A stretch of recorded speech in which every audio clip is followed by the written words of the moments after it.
Está começando aqui mais um painel regional, você sempre conosco, a partir da 1h30 da tarde, com as personalidades, destaques aqui da nossa região metropolitana e do Brasil, para falar sempre dos temas importantes, da pauta, os assuntos que fazem aqui o nosso dia a dia na Baixada e também dos temas de interesse nacional. Telefone aberto para você participar com a gente, 3014-5281, ligue para o programa, participe com a gente aqui através da nossa produção, com o seu comentário, com a sua opinião. E pelas redes sociais, para sua mensagem, facebook.com/painel regional TV. Participa aqui comigo nesta edição do Painel Regional, o coordenador do PROCON de São Vicente, o nosso Luiz Carlos Gianelli, ao lado dele o comentarista e jornalista Heraldo José dos Santos, e à minha direita também, sempre com satisfação, recebendo articulista e advogado Vicente Cassione. Manchetes dos jornais parceiros aqui do programa. DL, Diário do Litoral, circula aqui pela cidade, circula por toda a região metropolitana. Está aí a capa com esta manchete: Estado usa arrecadação de multa de forma ilegal, diz o Ministério Público, não é? Que entrou com uma ação civil na Justiça contra o governador Alckmin, com base da auditoria do Tribunal de Contas, que apontou ilegalidade na aplicação do recurso. Ao Gianelli, ao Heraldo, aqui os dois exemplares do DL. E o Cassione ganha também o Diário do Litoral desta sexta-feira. Gazeta de São Paulo, que é o mesmo grupo de comunicação do DL, também circulando pela região, por todo o estado, traz aqui na capa a manchete: Zika pode atingir até 4 milhões de pessoas. E não é o Zika que a gente chamava antigamente na molecada, né? O Zika do azar, Zika, essa coisa toda do azar, né? De bater na madeira, essa coisa. Não adianta bater na madeira, não, viu? A Organização Mundial da Saúde disse nesta quinta-feira que o Zika vírus poderá atingir de 3 a 4 milhões de pessoas nas Américas. 1,5 milhão a expectativa no Brasil, não é? Então, Gazeta para o Gianelli, para o Heraldo e para o Vicente Cassione também. A gente agradece e sempre cumprimenta aqui os companheiros de bancada. Luiz Carlos Gianelli, prazer revê-lo aqui, tudo bem? Prazer, Edgar. Grande satisfação estar participando do programa. E cumprimento a Heraldo, a você, ao Dr. Cassione e a todos os telespectadores. Muito bem. Heraldo José dos Santos, tudo bem, Heraldo? Tudo bom, Baturão? Boa tarde a você, boa tarde ao Gianelli, ao professor Cassione, a Camila e aos telespectadores que nos assistem. Muito bem. Vicente Cassione, mais uma vez conosco, prazer revê-lo, tudo bem, né, Cassione? Um abraço a você e a todos os queridos amigos da mesa e aos caríssimos telespectadores. Muito bem, sempre lembrando a você que estamos online pelo site da TV Santa Cecília, Santa Portal, clique no ícone do painel regional, confira a gente em tempo real. Depois do programa encerrado, você pode rever os trechos que julgar mais interessantes ou o programa por inteiro, sempre através do YouTube. Está com a gente mais uma vez a Camila Aloy, acompanhando a sua participação e a produção aqui da equipe do painel. Tudo bem, Camila? Tudo ótimo, Botarão. Boa tarde para você, boa tarde aos convidados e boa tarde para você que está em casa. Sua participação sempre é muito importante no nosso programa. Então acessem a nossa página no Facebook ou liguem para o nosso telefone, mandem a sua opinião, a sua pergunta, suas dúvidas aos nossos convidados sobre o assunto que será debatido agorinha aqui no programa. Conselhão reunido ontem, não é, sob o comando da presidente da República, Dilma Rousseff. Agora o Brasil, pelo jeito, vai, né? Conselho de Desenvolvimento Econômico e Social, não é? E a presidente, na oportunidade, anunciou um crédito que será liberado de 83 bilhões de reais para ver se a gente faz a economia se mexer para frente, né? Faz a economia andar, vem mais investimentos, não é? E o crédito aí, as pessoas, os empresários podem tomar aí o crédito e fazer com que a economia saia dessa estagnação e o PIB deixe de ser negativo em 2016. Pelo que a gente sentiu ali, né, os investimentos seriam para infraestrutura, tem a novidade também da multa rescisória do FGTS, para ser usada como garantia do empréstimo consignado. Tem muita gente aí que discorda dessa novidade. Participaram lá 47 empresários de diversos setores da economia, 45 membros da sociedade civil e de centrais sindicais também, né? Na verdade, os assuntos mais sérios foram lá colocados em pauta: a volta da CPMF, defendida pela presidente Dilma, e a reforma previdenciária. Pelo que a gente acompanhou aí no noticiário, né, nos principais sites, nos principais telejornais, né, pelo Brasil inteiro, é que metade concordou, mais ou menos, com a volta da CPMF, e metade achou interessante essa possibilidade de reforma previdenciária, né? Então, consenso entre essas duas pautas aí, aparentemente, não houve.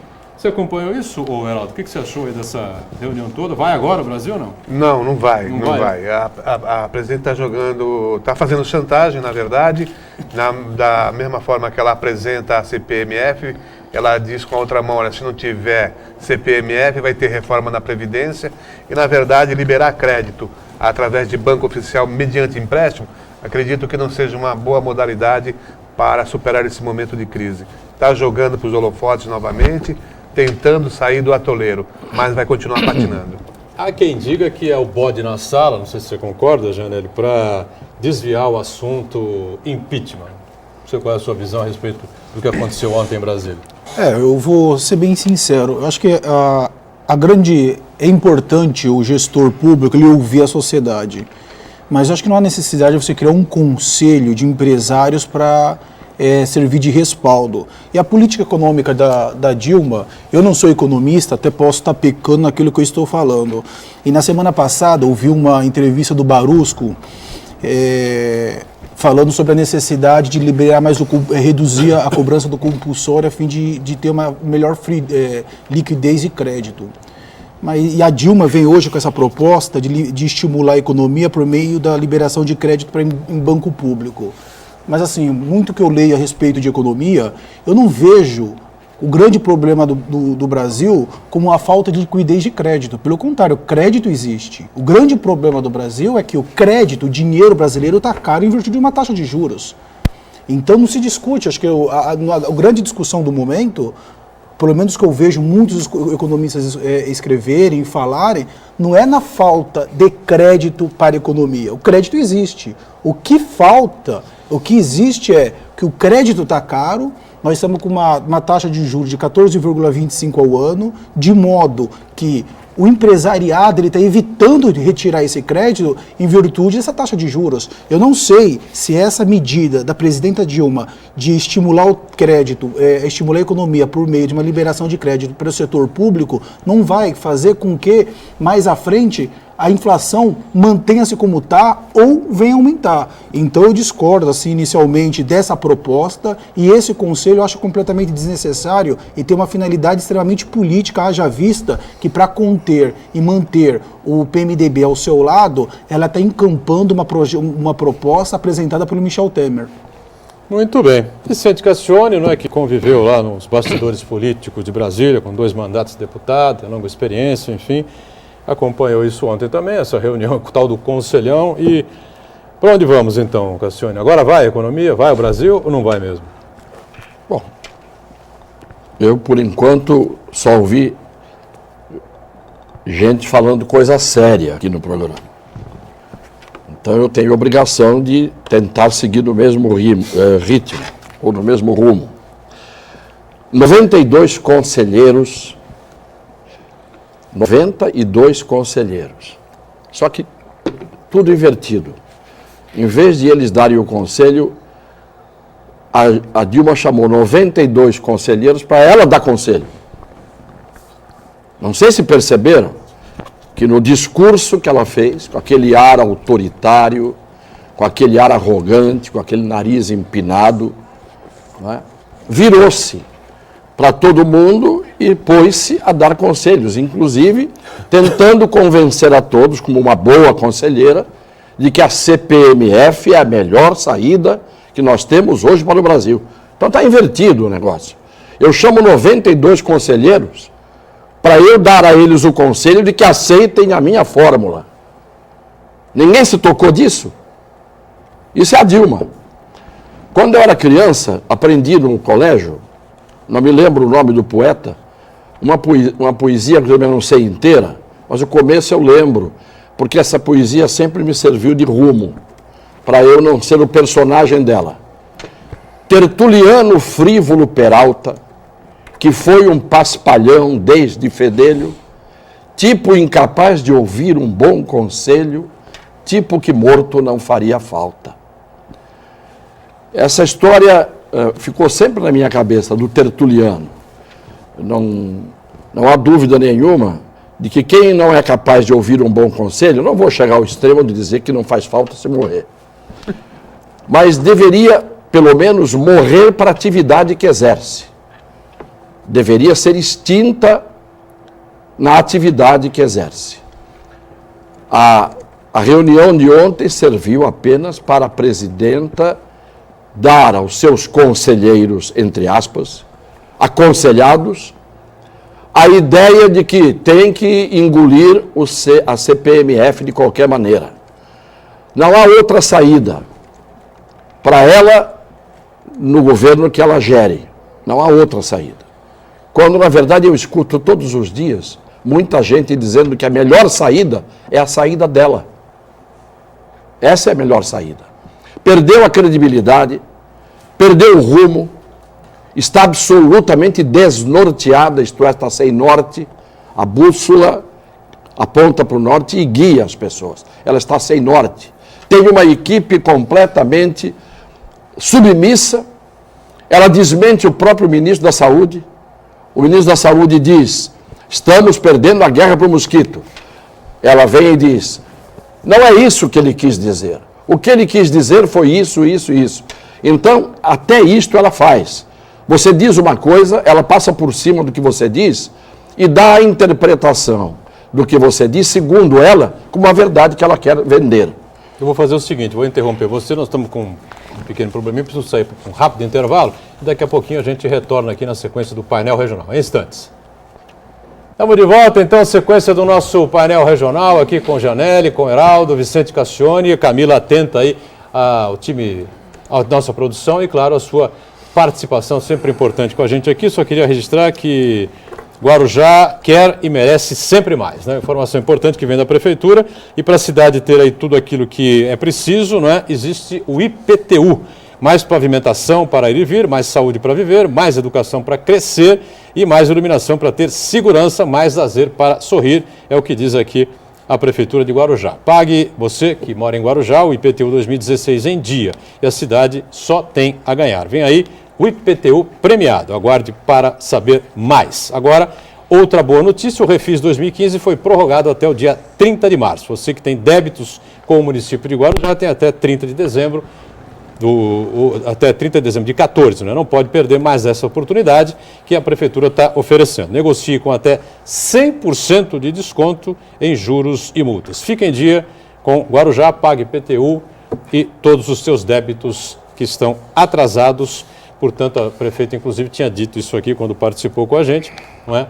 Quem tem atrasos aí, contas muito atrasadas, muito para trás, né, com IPTU e dívidas outras com a Prefeitura, vai acabar sendo perdoado aí na sua multa e pagar, na verdade, só o principal. Aí alguém pode perguntar, bom, mas e quem paga em dia, não é? Como é que fica? Não se sente prejudicado? Aí, por outro lado, eu vou responder o que a prefeita respondeu também. E a Prefeitura, como é que faz? Então, fica sem receber? É melhor receber de um jeito do que ficar sem receber do outro. Bom, o Cassione estava avaliando aí o conselhão. Não me peça para continuar a falar sobre o que eu estava falando. Porque você não está lembrando. Que na minha idade, quando eu sou interrompido, eu esqueço sobre o que eu estava falando. Tem uma vaga ideia que era sobre a biografia do faraó Ramsés III. Não. Mas você acho falava que não sobre deve ser. O conselhão, pilotado ontem pela Dilma. Não sei se você quer completar alguma coisa. Pelo jeito, você também... Tem muita gente que eu ouvi, não é? Em várias emissoras, Globo News, Band News, sites, UOL, enfim. E muita gente faz o link aí desse conselhão com a história que eu falei aqui pro Janelle, né? De colocar o bonde, ou o bode na sala, né? O bonde até que é divertido, todo mundo pode passear no bonde um pouquinho. O bode cheira mal. Colocar o bode na sala por causa dessa questão do impeachment, né? Então faz uma ligação mais política, mais na área política do que na área econômica daquele espetáculo todo que se viu ontem. Você faz essa ligação também, não? Eu tiro uma conclusão ainda mais grave, doutor. Você tem toda a razão.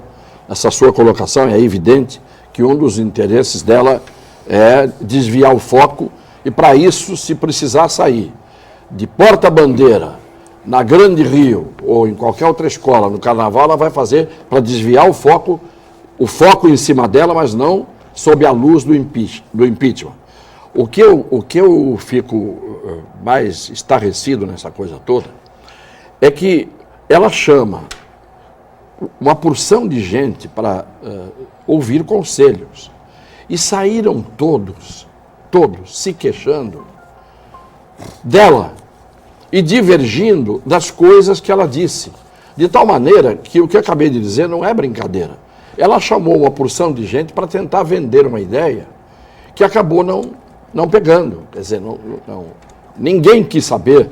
Um dizia, eu não concordo com o que ela falou nisso, eu não concordo com o que ela falou nisso. O outro disse, eu não concordo com o que ela falou nisso. Basicamente, os empresários não querem a CPMF e os sindicalistas não querem a reforma da Previdência do jeito que está posto aí, né? Muito bem. E ela não tem nenhuma condição hoje de quórum dentro do Congresso Nacional para aprovar coisa nenhuma.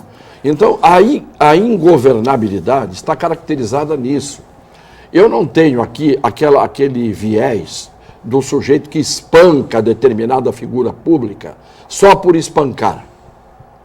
Eu não acho que tenha que ser assim. E já disse, eu não acho que o problema de decretar-se o impeachment da Dilma fosse algo que deveria ser desvinculado de colocações partidárias, tal, etc. Eu não acho que tenha que ser. Os politiqueiros e os políticos querem o impeachment de quem está no poder para pegar o lugar. A minha posição não é essa. Eu estou preocupado com um país que está desgovernado, que é o país onde eu moro meus filhos, as pessoas que eu amo, os meus entes queridos, meus netos. Não é? E é um país que você está vendo, está caminhando para o abismo. É esta a situação. Quando você para ver os contrastes do Brasil, esse Zika, que ninguém está falando nada a respeito, como deveriam falar, esse Zika é de uma gravidade que ninguém parou para pensar. O ministro da Saúde falou, aí obrigaram... Mas não é o ministro da Saúde. Boturão, o mais grave da história do Zika... Tomou um pito da presença qual é a mulher no Brasil hoje? Qual é a mulher no Brasil hoje que se habilita a engravidar? E aí, quando você pega um país com 200 milhões de habitantes e, de repente, você tem uma paralisação do crescimento demográfico, não por escolha das pessoas não quererem ter filhos ou porque as pessoas não podem ter filhos. Não, é porque existe um vírus que está impedindo esse tipo de evolução, que é o crescimento demográfico, que é o direito que as pessoas têm de procriar e assim por diante. E isso não está acontecendo só aqui. O primeiro lugar da América é o Brasil. Segundo é a Colômbia. Mas só o Chile e o Canadá estão isentos. A pergunta que eu faço é, por que esse vírus apareceu agora? Ele foi descoberto em 1947 na África. Por que de repente, de um dia para o outro, aparece um Zika vírus com este condão de impedir que exista a procriação de pessoas?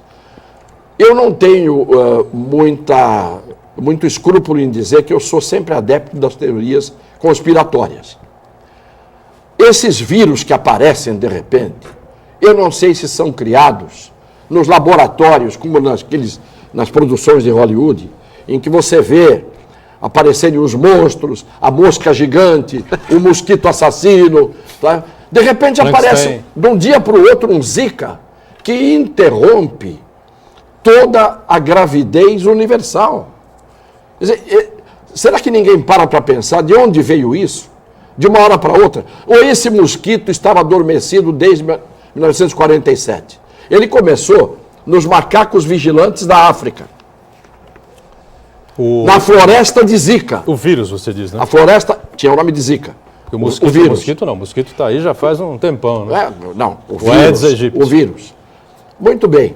Como é que hoje, e até agora, ninguém explica por que de um dia para o outro aparece esta epidemia praticamente já?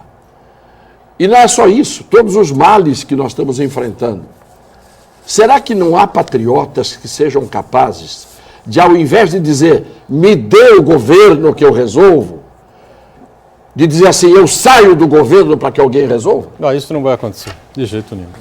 Ainda mais pela característica da presidente, né? A questão de Mas não é só guerrilheira que ela tem. Não é só ela, em todos os Se níveis. a presidente Dilma sofrer um impeachment do Congresso Nacional, que eu duvido que aconteça, mas se ela sofrer um impeachment, ela vai montar, ela é capaz de montar uma barricada nas portas do Palácio. O Stedley? Mas Ela é capaz de montar, o problema é que pegar em metralhadora. Ah, O quê? Você acha que não? Você acha que ela sai pacificamente? Eu tenho dúvidas. não vai sair porque não vai ter impeachment, né? É isso que Depois eu daquela também não decisão acredito do no Supremo impeachment, não vai de ter jeito nenhum. impeachment nenhum, quer dizer, aliás, empurraram para o Congresso e o que vier a ser feito pela Câmara vai chegar lá no Congresso e pronto. não sei o que é o pior, né? Mas é. Deixar Dilma ou Cunha, porventura, vir assumir a presidência da República, né? Porque a linha sucessória está de uma desastrosa. Olha, por favor, você falou em Temer, né? E o vice-presidente Michel Temer está viajando aí pelo Brasil para tentar se manter na presidência do PMDB. Temos eleições agora, acho que em fevereiro, né, para o partido. Março. E ele está ameaçado da presidência do partido em março, né? E ele diz aí que o PMDB vai ter candidato próprio, precisa governar o Brasil a partir de 2018 e quer, não é, que o PMDB tenha candidatos às principais cidades do Brasil. Mas parece que, por exemplo, a cidade de São Paulo terá uma candidatura forte, não é?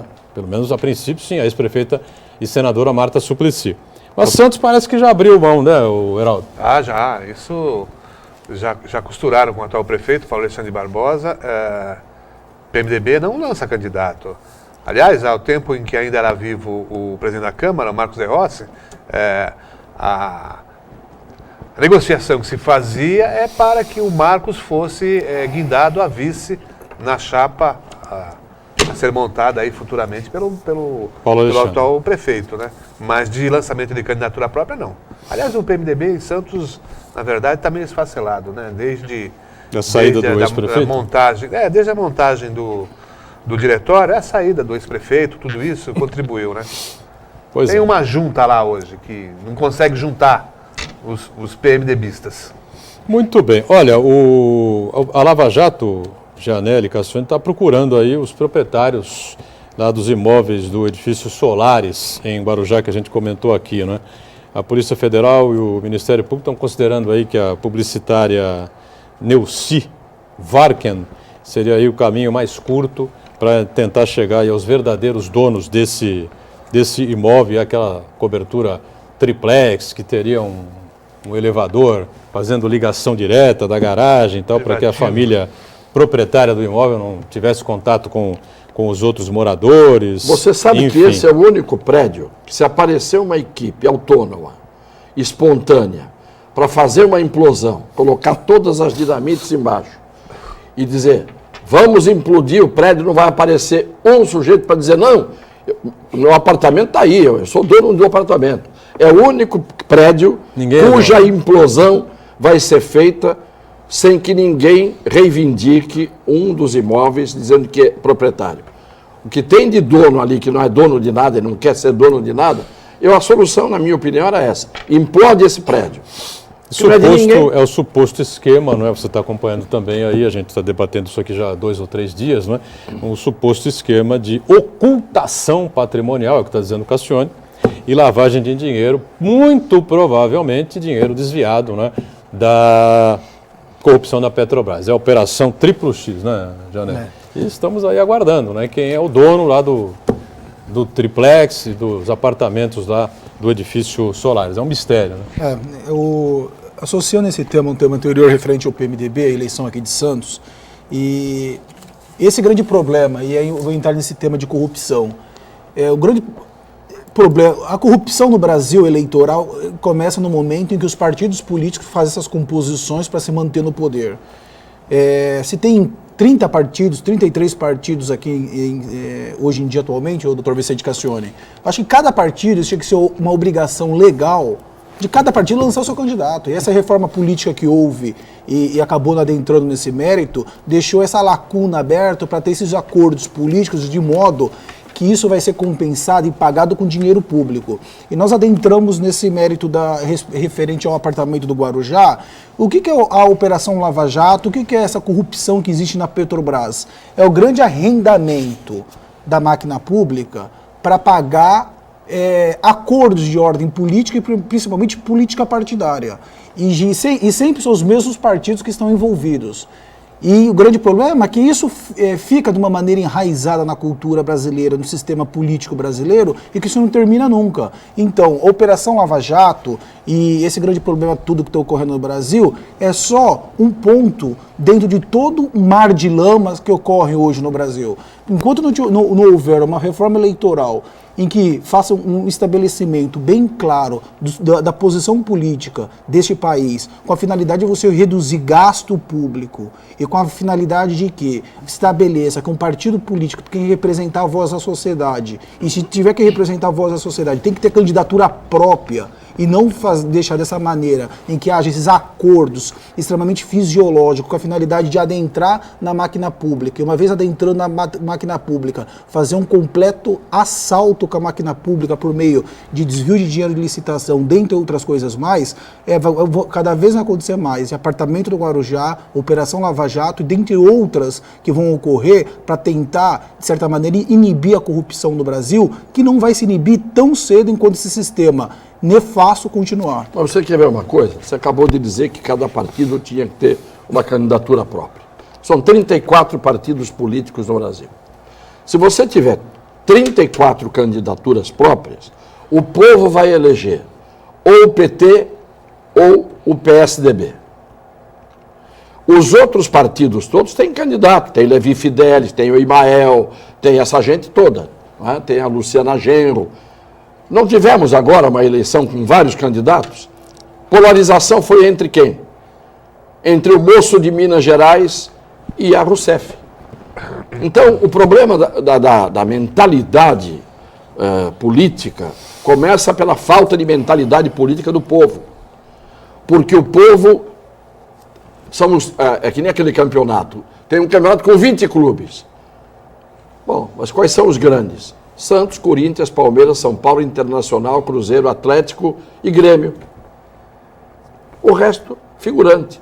Então, não é o problema de cada partido. Os partidos são feitos para serem alugados. A grande maioria dos partidos. Então, nós temos que mudar tudo. A reforma política não foi feita e não será feita. E essa palavra até já me dá alergia. E por que não é feita a reforma política? Porque você não pode pedir absolutamente aos ladrões que reformem o Código Penal contra os ladrões. Tá certo? Dizer, reúne 10 ladrões, juristas, ladrões, e diz, olha, vamos reformar o Código. Sabe o que vai acontecer? O crime de roubo vai ser punido com uma cesta básica e assim por diante. Claro, o interessado não faz a lei contra ele. A única solução, e ninguém fala nisso, e aí que eu quero fazer a crítica à imprensa brasileira, na sua grande maioria, porque a imprensa vai nos eventos e não é capaz de fazer uma pergunta que coloque o entrevistado na parede. São todas perguntas que alisam, fazem cafuné nos entrevistados. Por que ninguém diz e ninguém fala? Ontem, tinha que chegar para Dilma, na hora, fazer uma entrevista coletiva. A senhora chama a gente para tomar o café da manhã? A senhora chamou 92 pessoas aqui para ouvir ou para falar? Ninguém diz isso. Então, não há mais aqueles jornalistas que eram jornalistas capazes de colocar no seu devido lugar, por pior que fosse o lugar, os seus entrevistados. E é isto que eu estou dizendo.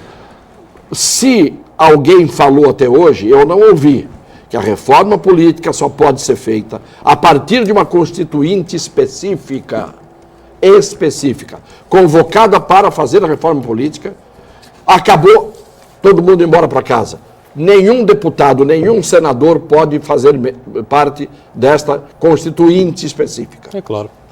Sem isso, esquece, não tem reforma política. E sem reforma política, o jogo é esse, é o jogo da sacanagem. E é indiscutível, que eu quero que alguém me desminta.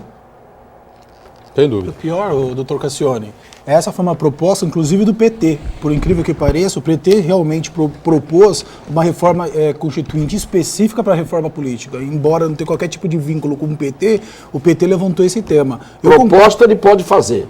Empenhar-se para isso acontecer é diferente. Entendeu? é aquela história, vamos à luta, vamos à guerra, tropa, avançar. Eu fico aqui na retaguarda dando cobertura. Como o bebê. Joga os outros aos leões, né? Camila, como é que estamos aí? Alguma participação? Sim, temos bastante participações. Temos aqui a do Antônio Saraiva, do Boqueirão. Ele diz assim, gostaria de comentar que acaba de ser noticiado o indiciamento do ex-presidente Lula e sua esposa para serem ouvidos no Ministério Público Estadual. Indiciamento? É. Saiu agora, então? Isso, no Ministério Público Estadual, quanto ao apartamento do Guarujá. Quanto ao apartamento do Guarujá? Isso. Ele acabou de deixar aqui. Na verdade, não deve ser o indiciamento. Na verdade, estão sendo chamados para esclarecimento. Né? Já indiciamento, eu acho que... Olha, que me consta, quem está cuidando disso é o Zé Carlos Blatt, que, por sinal, é meu amigo pessoal.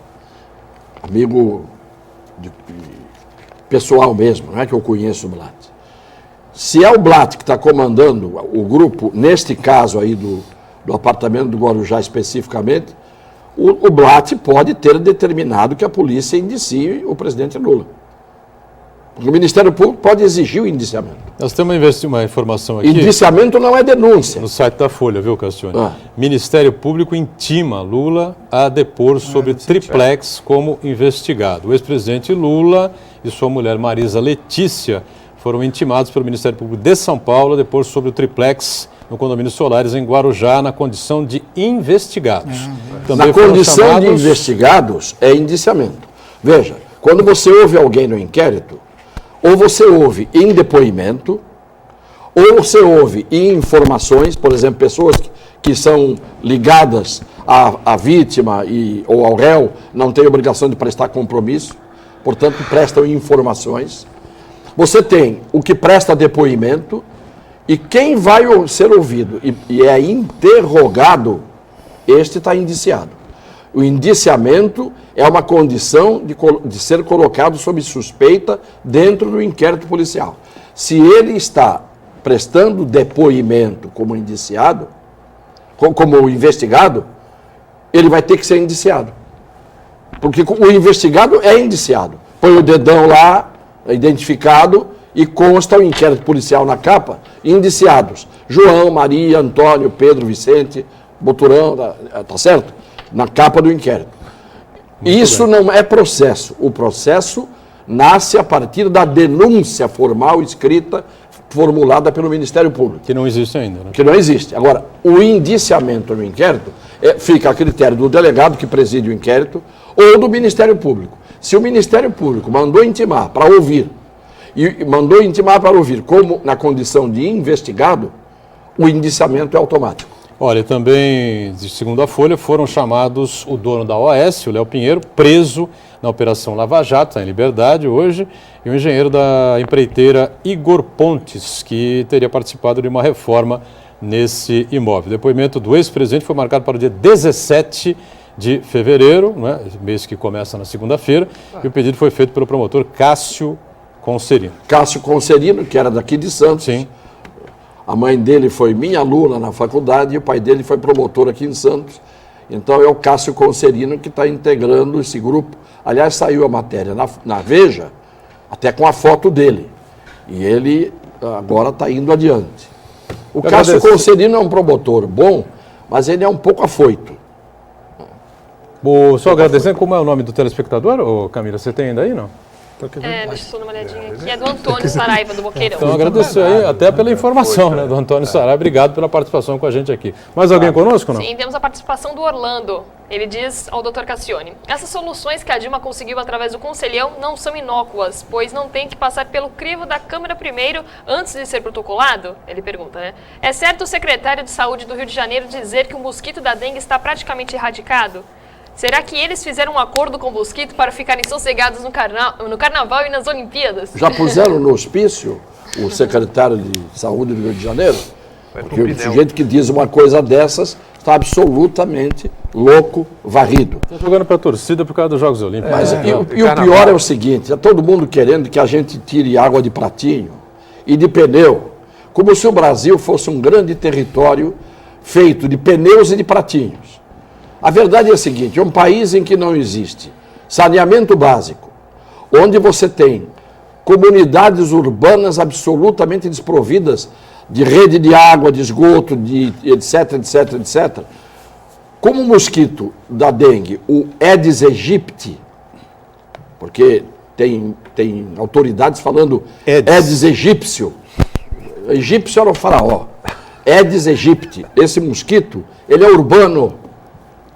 Ele é urbano. Portanto, se cada um cuidar do seu pratinho, não vai resolver. Porque existem universos físicos em quantidade grande nos grandes centros urbanos e nas cidades, que não há como, se o Estado não tiver uma outra política de ação que não seja apenas de mandar o mata-mosquito ir lá fiscalizar se o pratinho com a água foi ou não foi esvaziado. Não resolve. É a questão do nosso porto, professor. É claro. Eu canso de falar isso aqui. Claro. Né? Quem controla o mosquito no porto? Ninguém. Ninguém, área federal. Só aquela sucataiada toda que tem ali, também para deixar o professor Cassiano bastante feliz, entre o armazém 1 e o armazém 8. Nossa. Tudo aquilo, aqueles velhos guindastes que armazenam água até hoje, então não vai erradicar nunca o mosquito da dengue aqui. Não vai, não adianta. Então, mas o Marcelo Castro, ministro da Saúde, né, caiu na asneira de falar a verdade, né? Sabe quem é o Usaram Marcelo um termo Castro? na Rádio Bandeirantes, é médico psiquiatra, né? Mas sabe quem ele é? Ele era aquele que estava fazendo uma reforma política e foi defenestrado do cargo porque ele estava fazendo uma reforma política que dava 2 passos à frente. Sim. Agora colocaram na saúde e ele está dizendo verdades que a presidenta desmente. Usaram um termo curioso na Rádio Bandeirantes hoje, é verdadecídio ou sincerocídio, uma coisa assim, né? Que o ministro cometeu e levou tamanha bronca da presidente Dilma e agora tiraram ele de cena por algum tempo, não sei quando é que ele vai reaparecer para falar do Aedes aegypti. Mais alguma participação antes do break? Sim, temos a participação do Camila? Uriel Vilas Boas. Ele diz: a situação do Brasil é reflexo da nossa conduta. Nossa missão permite desvios, corrupção, má gestão das verbas públicas e o que estamos fazendo, por exemplo, em relação ao drama da Uzi Minas, da Local Frio e os problemas do judiciário cujos processos tramitam com pouco interesse por parte dos juízes. O que estamos fazendo contra isso? Ele pergunta. É verdade mesmo, somos omissos, cansamos de repetir isso aqui, elogiamos muito a conduta do Uriel, que a gente apoia, o programa apoia as iniciativas para reuniões, chamamento dos aposentados, para discussões, para debates, né? Infelizmente, acho que a educação do Brasil, que vai de mal a pior há, 500 anos aproximadamente, né? Leva a essa coisa, né? Põe a musiquinha do Adnet, né? Do Adnet? Põe a musiquinha. Tocou outro dia aqui, aquela música do Gonzaguinha e letra do Adnet. Aquilo é o retrato de uma parte dos deslizes de conduta do brasileiro. Eu já falei que eu não tenho talento. Se eu tivesse, eu fazia 5, 6 músicas daquela com letras adicionais. Que ali é uma parte do que é a safadeza da conduta de uma grande parte da população. Então a gente sabe que se for seguir, não é só furar fila, não é só isso, tem muito mais coisa, não é? Dá para fazer letra todo dia, para encaixar ali naquela música. Perfeito. Vamos fazer o seguinte, nós temos um assunto interessante a discutir também, quase debatemos na última quarta-feira, não deu tempo, mas ontem o Marco Santana levantou essa questão aqui sobre os números apresentados pela Secretaria de Segurança Pública, né? Porque todos os índices de criminalidade desceram segundo as estatísticas da Secretaria. Ele levantou uma questão interessante aqui, né? Por exemplo, disse Santana ali onde está sentado o Heraldo hoje, né, que de acordo com a Secretaria de Segurança Pública, se existe uma chacina, né, 8 morreram, 10 morreram, 12 morreram, mas é registrado apenas uma ocorrência, né? Então, como se esses 12, 15 que morreram na chacina se transformassem em uma ocorrência só, né? Mas sim, vamos para o intervalo e a gente volta daqui a pouco. Que não foi? Muito bem, voltamos aqui na sequência do painel regional. Eu deixei levantado aqui para este segundo bloco aí, porque realmente fica duvidoso, não é? Esses números da Secretaria de Segurança Pública, não é? Como disse o Marco Santana, ele se aprofundou no tema, foi lá, olhou o levantamento, olhou a pesquisa, olhou os dados e concluiu. Por exemplo, como eu disse no encerramento, ele disse ontem aqui, há uma chacina em algum lugar do estado. morrem 10 pessoas, 15 pessoas. A Secretaria registra como uma ocorrência. Né? E não devia ser assim, né? Afinal de contas, morreram 15, 16, 18, são 15, 16 ou 18 ocorrências, porque foram 15, 16 ou 18 caixões, né? As pessoas morreram e isso precisa ser registrado. Então, esses números são realmente confusos, né, Heraldo? A gente vive discutindo isso aqui, já tivemos aí uma queda de braço com a assessoria de comunicação da Secretaria, parece que agora está mais controlada, não é? Sabendo dos seus limites, né? Exatamente. Mas realmente fica sempre essas dúvidas, né? E não é só a questão da chacina, outras ocorrências, por exemplo, também de confronto com policiais, não é considerado homicídio. E não entra na estatística, né? Assim como diversos outros. Na verdade, eu acho que esse trabalho da Secretaria de Segurança Pública é, na verdade, uma tentativa de iludir a população, porque esses dados não são confiáveis, absolutamente não são confiáveis e não retratam uma realidade. Além de escamotear esses dados, como no caso de chacinas, que de 20, 30 mortos registra-se apenas um, quer dizer, os demais dados também eles são altamente suspeitos, nada confiáveis. Muito bem. Pois não? Eu acho que é desnecessário o governo estar alterando esses dados. Até acho que eu concordo com o Heraldo, acho que realmente há algum problema de ordem metodológica aí para alteração dos dados, sim, e propositadamente, de uma maneira dolosa. Mas eu acho que é desnecessário o Estado fazer isso, porque a sensação de segurança é tão grande, em virtude da falta completa de segurança. Hoje em dia, você não tem segurança para você ir numa praia, andar numa praia. Porque isso leva à conclusão de o Estado entrar num completo descrédito. Está reduzindo a taxa de homicídio, está reduzindo a taxa de roubo. Não está reduzindo. Você vai andar na rua, você vai ser roubado, a pessoa pode ser assassinada, sim. Então é isso que o Estado faz, de tentar alterar os dados e tudo, passar de uma maneira que a sociedade está mais segura, acaba sendo pior até pelo próprio poder público, porque ele vai acabar gerando uma sensação de desconfiança com o próprio poder público, de modo que qualquer outro trabalho implantado por poder público que venha querer ter a adesão da sociedade, a sociedade não vai confiar. E especialmente, não é, dois itens aqui que chamaram mais atenção aqui na Baixada. Homicídio teve uma queda de 12%, não é? E extorsões mediante sequestro, uma queda de 17%, aí os números da Secretaria de Segurança Pública, e fica mais fácil você divulgar esses números, publicar esses números nesta época, não? Porque nós estamos aqui vendo a Operação Verão e a sensação de segurança aumenta, né? Tem muita viatura na rua, tem muito policiamento aqui pela região, 2.200 PM circulando por aqui, enfim, né? Agora, quando o Carnaval passar, vão todos embora. E aí voltamos, né, ao número normal aqui de policiais. Bom, alguma coisa a acrescentar, Cassione? Não, eu não acredito em estatística feita em causa própria.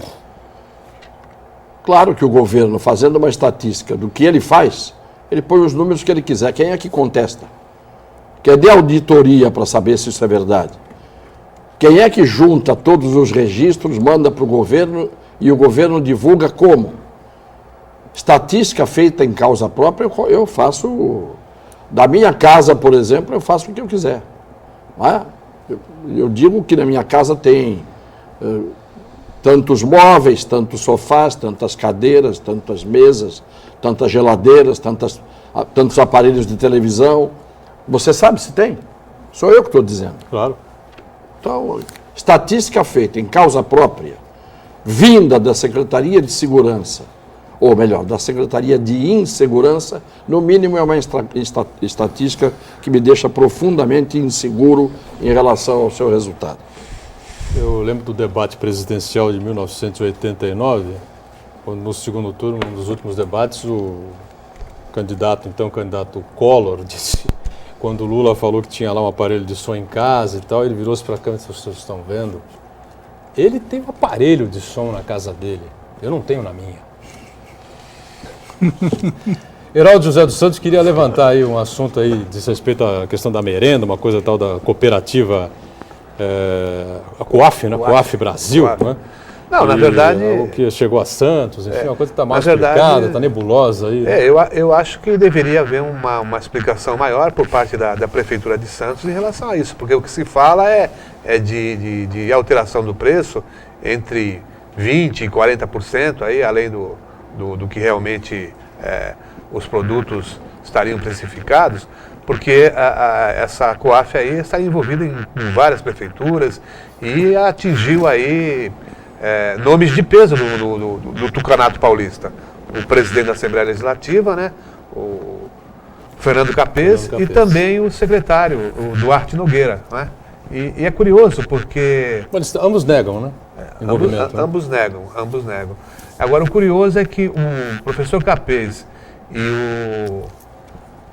o atual secretário de Segurança Pública, eram dois próceres de um curso jurídico muito famoso em São Paulo, o curso do professor Damásio. Ambos eram professores lá, e hoje o secretário de Segurança Pública lançou uma nota, né?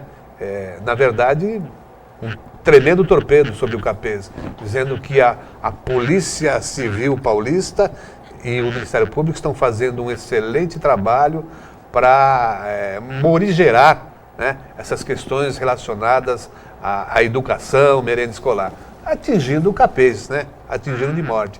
E o Capês e o Duarte Nogueira eram dois nomes, eram dois prefeituráveis que estavam tentando aí se lançar. E outra coisa que se percebe também é o afastamento, né, do governo, deixando o presidente da Assembleia Legislativa sozinho. Quer dizer, a gente não sabe onde é que vai dar isso. Será que vai haver retaliação por parte da bancada tucana ou dos aliados do Capês na Assembleia Legislativa? Duvido muito, mas está lançado aí o desafio. O Capês, a esta altura, meu querido, já está com a brocha, a parede, a tinta, mas já tiraram a escada. Vai cair. Só se tiver Você entendeu? A solidariedade é essa. Ele está pintando a parede. Está com a brocha, com a tinta, com o pincel. Feliz, né? Com tudo. Tira só a escada de baixo. Já Tiraram a tiraram. escada dele, é verdade. E foi não. o segundo mais votado. Foi. Né, no estado de São Paulo. Só perdeu pro Bruno. Zanelli? Foi. Só perdeu pro Bruno Costa. Não. O Capês é estadual. o Bruno Desculpa. é federal. Então, estadual. Desculpa. Eu acho que ele foi o mais votado. Foi o mais votado estadual. O Bruno para federal e ele para estadual. Bruno para federal e ele para estadual. Camila, pois não. Temos a participação do Custódio Fernandes e vai para o Luiz Carlos. Ele diz: compro medicação de uma empresa todo mês e eles querem me vender um produto à parte. Eu falei que não quero e que vou devolver se enviarem. Eles disseram que enviarão de qualquer forma junto a um carnê. Como proceder numa situação como esta? Assino a devolução no momento do recebimento? O consumidor já deixou bem claro que ele não quer o produto. Se eles enviarem esse produto para o consumidor não tem obrigação alguma de aceitar o produto e muito menos pagar pelo produto. Com uma relação comercial tem que ter a manifestação de vontade de ambas as partes. Se o consumidor ele não tem interesse, não tem por que a obrigação de ficar com o produto. Perfeito. Então tá aí explicado. Devolva e assunto encerrado, né? Temos Camila. mais uma participação também do Cosme da Areia Branca e vai para o Dr. Cassione. Ele diz: acho que o meu sonho de muitos brasileiros está prestes a ser realizado. Com a vocação do ex-presidente Lula e sua esposa, que nunca sabe de nada, nunca viu nada e não tem nada, será que ele vai dormir um pouco lá em Curitiba, perto da Polícia Federal? Ele pergunta. Vamos seguir os passos atentos do japonês da Federal nesses próximos dias. Eu não sei. Eu sei que eu estou providenciando. Eu hoje vou levar cama, móveis e utensílios, vou ocupar o triplex lá do Guarujá. Vou entrar e vou tomar conta.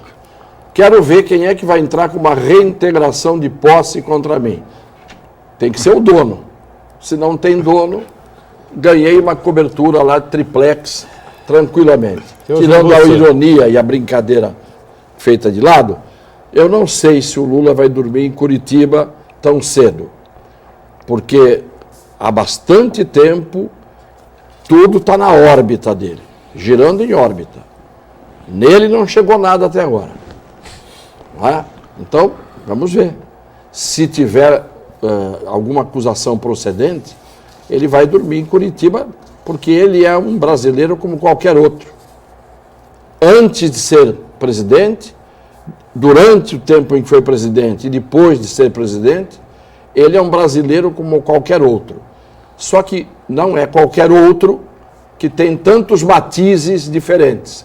Antes de presidente era uma coisa, presidente era outra, e depois de presidente é uma outra. Essa coisa camaleônica, evidentemente, tem alguma coisa por trás. Se bem que ele declarou numa entrevista coletiva, né? Ele usou uma frase do Raul Seixas, que ele era uma metamorfose ambulante. O pior é quando ele falou que não existe, Você lembra disso? Não existe alma viva mais honesta no Brasil Isso do ele que falou recentemente, mas mas o presidente ele disse isso. Ele está fazendo escola também, porque o chefe de gabinete lá da Secretaria de Educação, que está envolvido nessa Coab, também disse que está pagando pelo fato de ser honesto. É. Agora vamos falar uma verdade. Eu acreditei nele num determinado momento. Em quem? No Lula? E o Brasil quase inteiro. Ou vocês esqueceram O índice de que ele foi aprovado com quase 90% no primeiro mandato. Foi reeleito no primeiro turno disparadamente. Não, no segundo com o Alckmin. Foi para o segundo turno. No primeiro mandato? No segundo foi reeleito em 2006. Não, quando ele com foi uma margem eleito. muito pequena. Então. Para o segundo turno. E você veja que a grande maioria dos empresários Foi até coisa muito estranha. falava bem dele. O Alckmin perdeu 2 milhões de votos do primeiro para o segundo turno. Curioso isso. Então, e todo mundo falava bem dele. O grande problema é que o Lula, burro não é. E quem não é burro e sabe seduzir, pode enganar os outros. É aquela velha história do Lincoln. Engana, mas não engana o tempo todo. Não engana todo mundo uma parte do tempo, pode enganar, mas o tempo todo não. E foi o que aconteceu. Quer dizer, ele, enquanto pôde enganar, enganou quase todo mundo durante aquele tempo todo. Eu mesmo acreditava nele. Agora, eu já não sei se acredito em mim, depois de tudo que está acontecendo. Uma metamorfose ambulante. Olha, a frase que vai nos guiar durante o final de semana. Eu agradeço aqui ao Janelli, ao Heraldo, ao Cassione e a nossa Camila, que está diariamente com a gente, né, acompanhando a sua participação, acompanhando a produção do Painel Regional. De segunda a sexta, 1h30 da tarde, ao vivo, sempre juntos, com a reprise às 8 da noite. Obrigado. Tchau.